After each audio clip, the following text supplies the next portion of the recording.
Hey guys, నేనైతే పొద్దున్నే bus స్టాండ్కి అయితే పోవాల్సి వచ్చిందండి. సో నువ్వు బస్ స్టాండ్కి వెళ్ళేటప్పుడు మధ్యలో వాడి దగ్గర పానకంలో పుడకాలని చెప్పేసి అనుకుంటున్నారా? సో వాడు అసలు ఉండడండి ఇంట్లో. నేనైతే వాడి ఇంట్లో డ్రాప్ చేసి వెళ్తున్నప్పుడు మామూలుగా కాదు, సావ కొట్టేసారి నేను వస్తానని చెప్పేసి ఇంకా సరే ఏం చేద్దాం పదరా అని చెప్పేసి ముందెక్కించుకొని తీసుకెళ్తున్నాను. సో చూడండి మంచిగా చూసి ఎలా ఏం చేస్తున్నారు సార్ గారు. సో బస్ స్టాండ్కి ఎందుకు వచ్చానంటే మా అమ్మ వచ్చేసి మా రిలేటివ్స్ వాళ్ళ విలేజ్కి అయితే వెళ్తుంది. సో తనని డ్రాప్ చేయడానికి వచ్చామంటే మా అమ్మ చూసుకోవచ్చు మీరు. సో ఆ దండ ఎందుకంటే మా రిలేటివ్స్ కొంతమంది అంటే మా రిలేటివ్స్లో ఒకరు చనిపోయారు అనమాట రీసెంట్గా. సో సార్ గారు వచ్చేసి మా అమ్మను డ్రాప్ చేయడానికి వచ్చాడు బస్ స్టాండ్కి. సో చూడండి ఇలా చూస్తాడు, సైలెంట్గా బుద్ధిగా కూర్చున్నాడు. సో నేనైతే ఇంకా బస్ స్టాండ్లో టైం పడుతుందని చెప్పేసి అన్నారు, అందుకే కాసేపు అలా కూర్చున్నాము. సో బస్ స్టాండ్ మొత్తం ఖాళీగా ఉంది.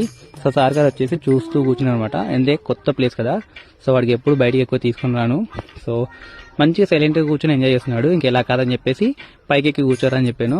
సో మంచిగా చైర్లో కూర్చొని బుద్ధిమంతులా సైలెంట్గా కూర్చున్నాండి. వీడి దగ్గర ఉన్న ప్లస్ పాయింట్ ఏంటంటే ఎంతసేపు అయినా ఇలానే సైలెంట్గా కూర్చుంటాడు. సో చూడండి మా అమ్మ వాళ్ళిద్దరు ఎలా ఆడుకుంటున్నారో. సో వాళ్ళిద్దరికి అది ఒక ఫన్నీ టామ్ అండ్ జెర్రీలా ఉంటుంది. బట్ మా అమ్మకి చాలా ఇష్టం వాడంటే.